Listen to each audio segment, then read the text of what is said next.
BlackCurse podcast. BlackCurse, the niggerized American. BlackCurse, the niggerized American.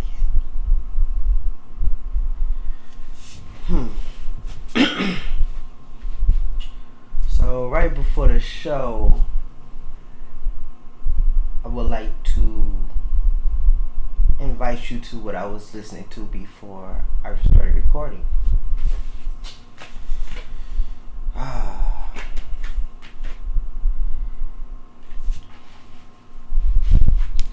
For the ones that know, everybody know I'm a big Griselda fan. Look, I have a Beanie the Butcher vinyl. It looks really nice. The artwork is pretty amazing. Yeah, this is pretty dope. Shout out to Beanie the Butcher, Griselda Records. Man, the Butterfield Blues Band, keep on moving. Got like a hippie-ish, very hippie-ish cover art. I think that's why I bought it. I got it from Half Price Books. It's pretty hipster of me, I would say. The Butterfield Blues Band. I actually like that shit though. That shit hard.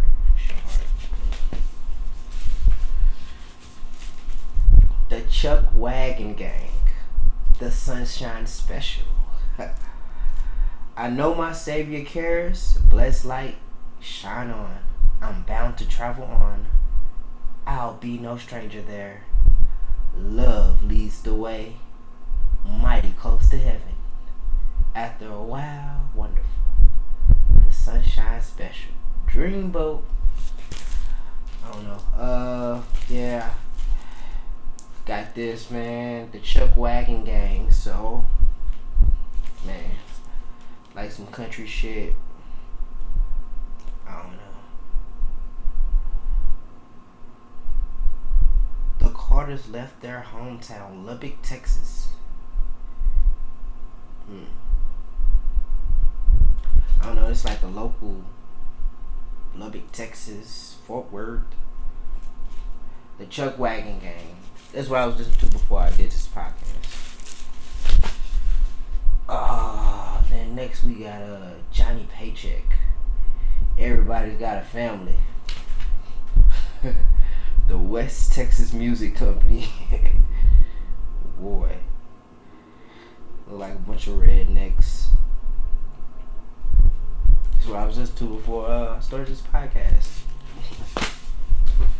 Oh yeah. And last but not least, CJ and Co. Dad I Dick. Man, like, this fucking cover art is amazing. I think that's why I bought this. I ain't never heard of this shit. Man, this is crazy. This is dope artwork. So anyway, that's what I was listening to before I started this show. What do I want to get into? Oh yeah, this is the BlackCurse podcast presented by what? Genre House presents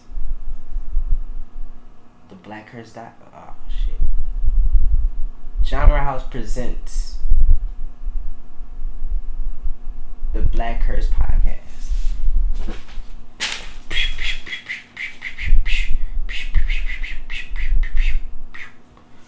Okay, so I got 1, 2, 3, 4, 5, 6, 7, 8.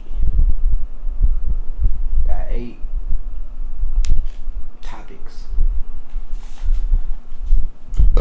Excuse me. Excuse me. So which one I want to go? J. Cole album came out.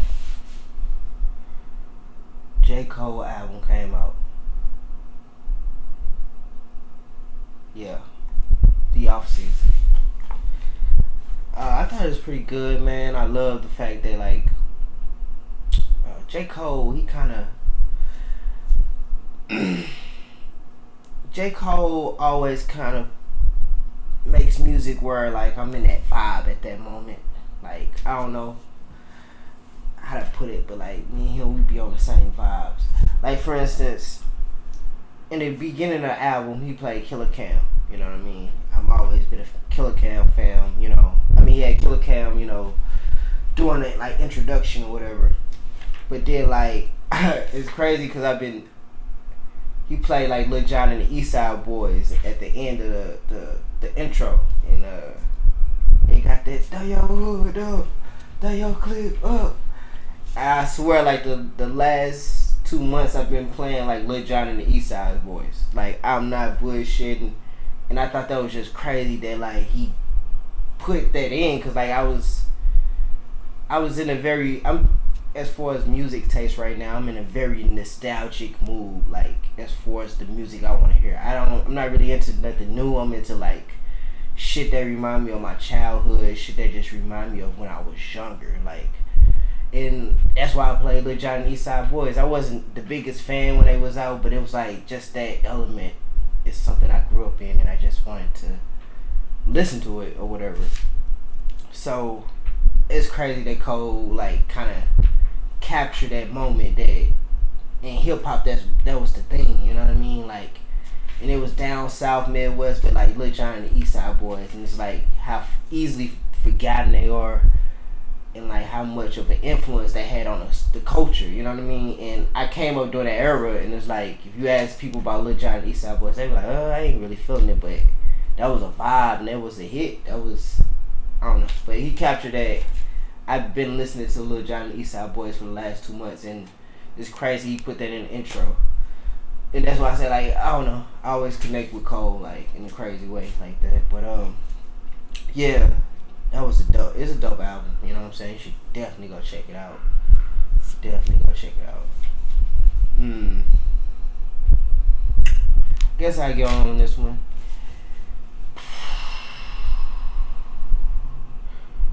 So I saw this on CNN today. It says University of California will no longer use SAT and ACT scores for admissions. Oh man. So I read the article. It was talking about that. It was talking about how the University of California, you know, they're going to do away with SAT scores and ACT scores or whatever. I always thought the SAT and ACT is like a crazy, like weird way to measure someone's intelligence, to prove how smart you are. I think IQ test and all that, like any type of like standardizing a test to measure people intelligence, it's always kind of been weird to me.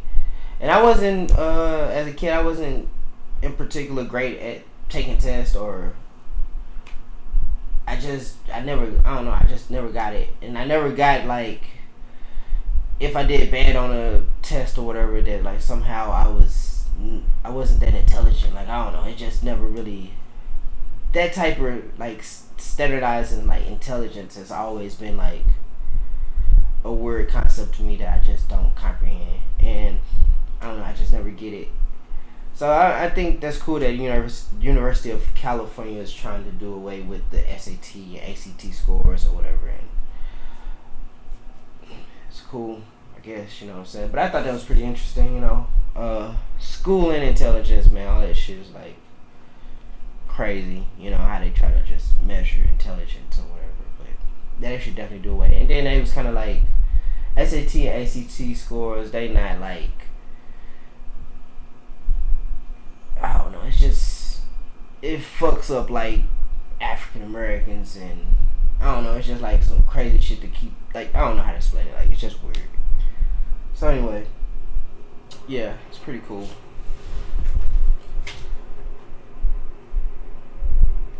So the next topic is Target stopped selling trading cards for sports and Pokemon due to recent violent dispute at the store.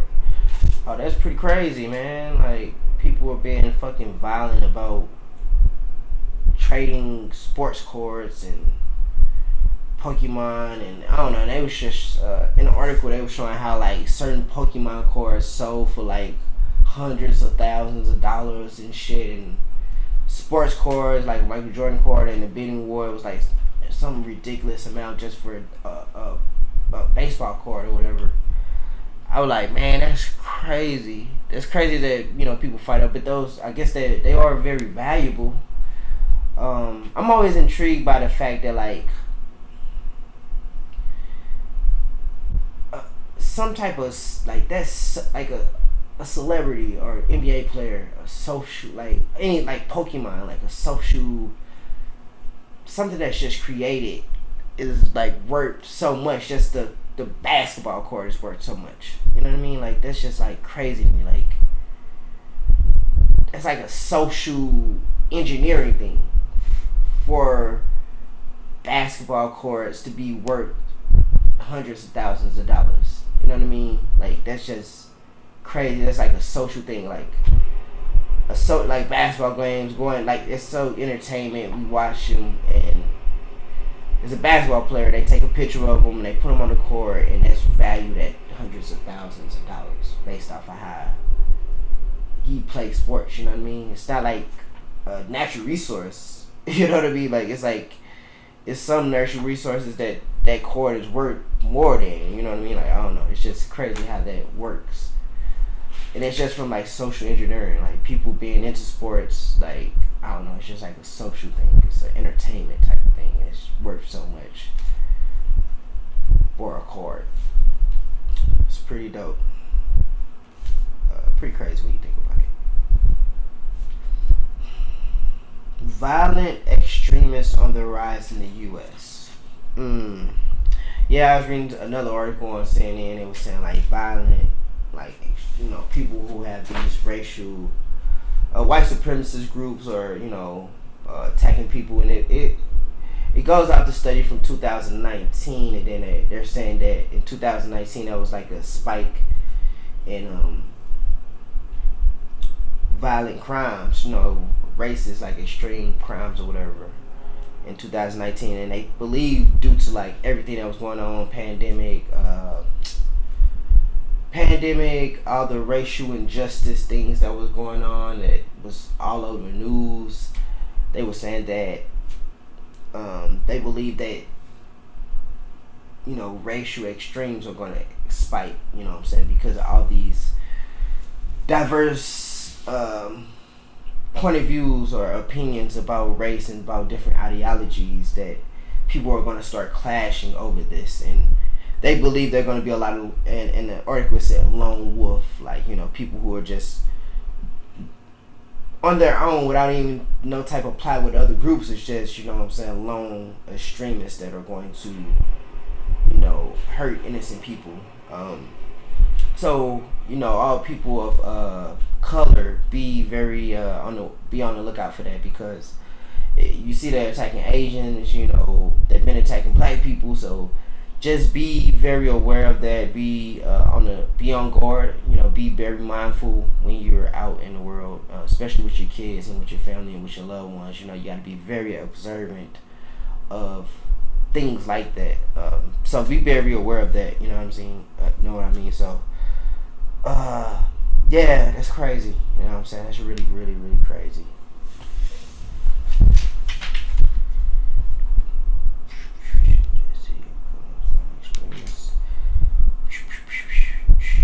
DK Metcalf runs 10 seconds and 10 minutes and 36 seconds for 100 meters, but failed to qualify for 2020 Olympics.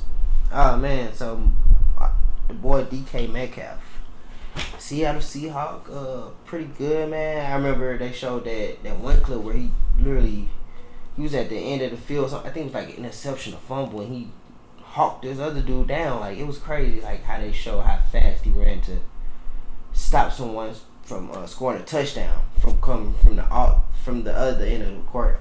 The other end of the field. Anyway, DK Metcalf, he failed the Olympic qualified, but he's super fast, man. That's crazy. And if you ever see him, he looks like crazy. Like, dude is ripped up. Like, he looks like some type of like insane, you know what I'm saying, black genius as a athlete, or athletic or whatever. But anyway, that's crazy, man. So DK Metcalf, I thought that was a pretty interesting topic.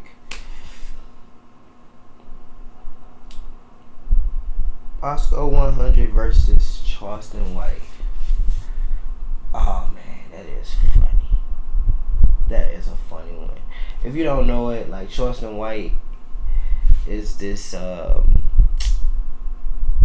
he's a YouTube guy who lives in Fort Worth, Texas, and it's pretty interesting to me.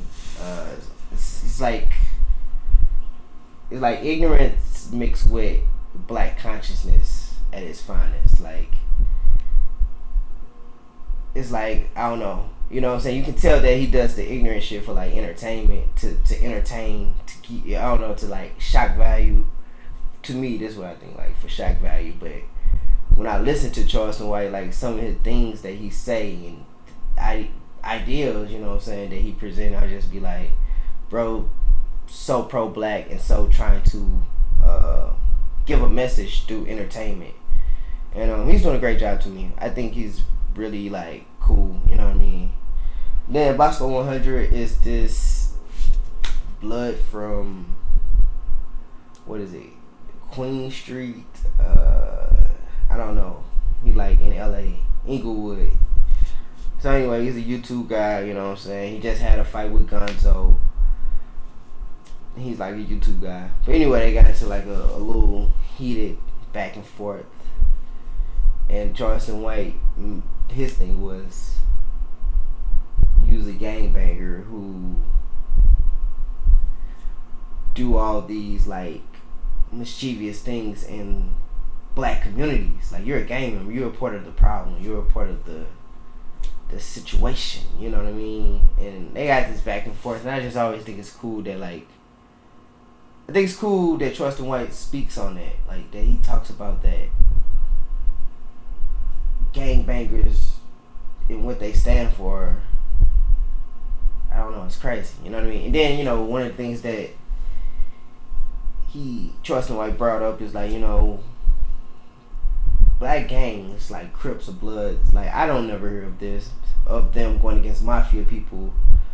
I don't hear about, like, black gangs in LA going against Mexicans, or they're beating Mexicans, or I don't know, I just don't see them going against, like, very powerful, like, every other powerful group. I don't see them as strong as those groups. I don't think they have the organization that these groups have, like the mafia or the Mexican mafia or whatever. Like, I just don't get that vibe, you know what I mean? So I think it's a legitimate question. Like, you create problems in your own neighborhood, but yet you're not even competitive with other, like, influential, like, gangs or mafia, or, you know what I mean? Like, why is that? Why is that not presented to us? I don't know, but yet you want us to be afraid of you, or I don't know, you know what I mean? Like, if I was to speak on Bloods or Crip, they would kill me for saying something, as opposed to, like, 6ix9ine is like walking around saying, snitching on Blood said and he's not dead. You know what I mean? Like, I don't know. I just think that's kind of interesting, and I think, like, when you think about it, like, as gang members, I'm not even trying to be mean. It's like, do y'all think of it like that? Do y'all see that? Do y'all understand that? Do y'all see yourselves as a actual competitive gang, both Bloods and Crips? Like, what are you really doing? How much power and influence do you have on America, on your community? Like, I don't know. Are you progressing the community, or are you? I don't know. But I'm not too informed about gang politics, or But anyway, and I'm not from LA, and gangs have always been something that I thought was just like, for what?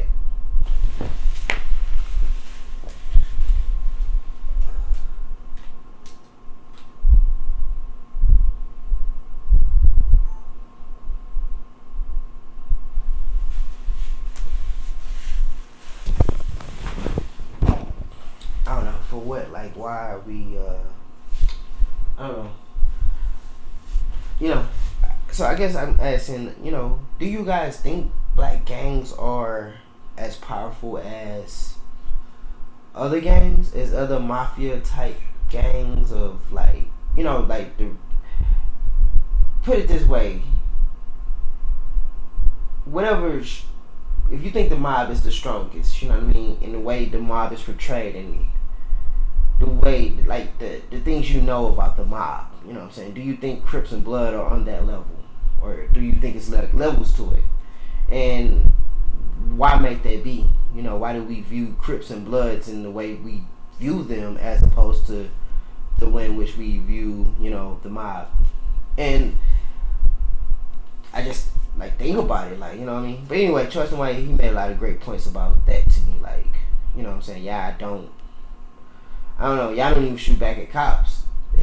And maybe we don't know this. Maybe they don't put those statistics out, like, do black gangs even shoot back at cops? But, like, if I say something about a gang, they come shoot me. You know what I mean?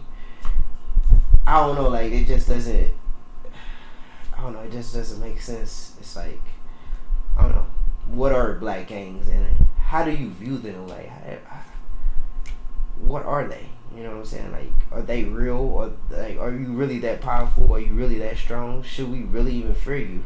Or should you be?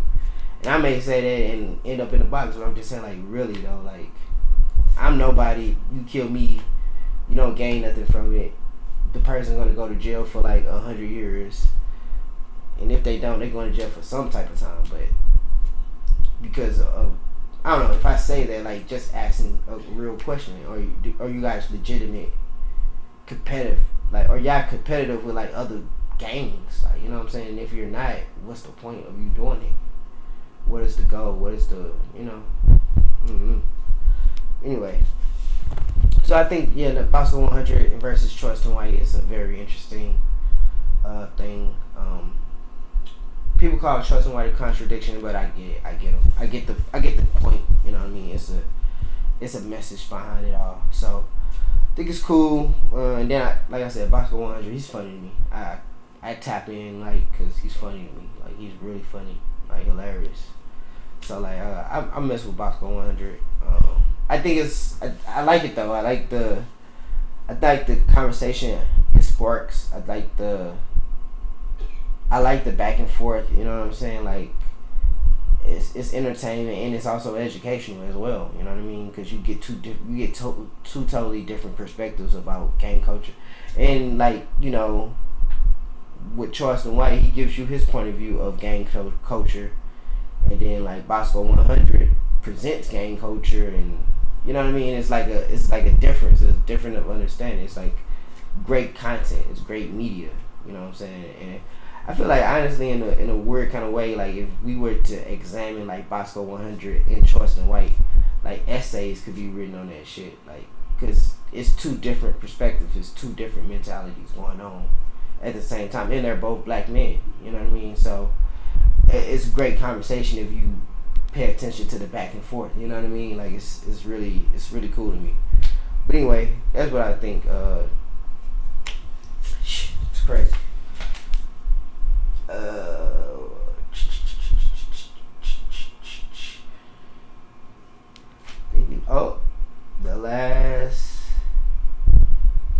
The Joe Budden podcast. Oh man, I'm a Joe Budden fan. I think Joe Budden is cool. I wasn't a big fan of his music, not at all. But as far as him in the podcasting world and me getting into podcasting, like, he's one of the ones that inspired me or motivated me to do podcasting. So yeah, man, it's crazy. It's crazy that he's fired. He fired Worry and Maul, but I think at the end of the day, it's all like, it's a journey for all of them. You know what I'm saying? It's growth for all of them. Like, you know what I mean? Like, it's levels to, I don't know. You know what I mean? I just feel like Maul and Rory, they shouldn't be bitter about it or messed up about it, because at the end of the day, it's like, it's growth. It's just probably time for them to move on. Time for Joe to move on from them. That's kind of how I take it. Like, that's my view of it. You know what I'm saying? I like Ice and Ish, but at the end of the day, like, I don't know. It's just crazy, and it even for me, like, from a standpoint of like the back and forth with them, I also look at it from a cool media like perspective content. You know what I mean? Like, and it's interesting. Like, even today, like, I don't watch people lives like that, but I was really interested to watch Joe Budden live today because I had just watched Maul and Rory give their perspective on why they're, it was on Vimeo. I think I paid like $2 for it. You know what I'm saying? Yeah, I paid $2 for it because I'm like really interested in the story. So, like, I mean, it has me sucked in. I don't know if Joe purposely does this, or I don't know if they're all in cahoots with each other, but at the end of the day, it's like, man, y'all had people attention. Like, you definitely had my attention. And so I think it's cool, and it's like I was really tapped into it, like, you know what I'm saying, and it's crazy, you know what I'm saying. I don't know if it's like planned or marketing strategy, because it comes off like that, but then it comes off as like I was really interested. It was really entertaining to me, you know what I mean. So shout out to them, all of them, man. I think all of them gonna be great. They're all getting publicity from it. You know what I'm saying? They're all being marketed. They're all being like, they're all producing content for it. You know what I mean? Like, for the issue of them. Joe Budden saying he's fired them. They saying they was partners. Like, it's really cool. It's content. It's, you know what I mean? But anyway, I think it's a great show. I think Joe Budden's like phenomenal. I think Maul and Rory are phenomenal. You know what I'm saying? But yeah, that's crazy. Yeah, it's real crazy. And I think that's pretty much it, guys. Yeah, this is the BlackCurse podcast. Talked about a couple subjects. Hopefully y'all like it, you know what I mean? Something different for me. Talking to myself on camera. Pretty nervous. But yeah, the BlackCurse podcast, you know what I'm saying? Episode 1.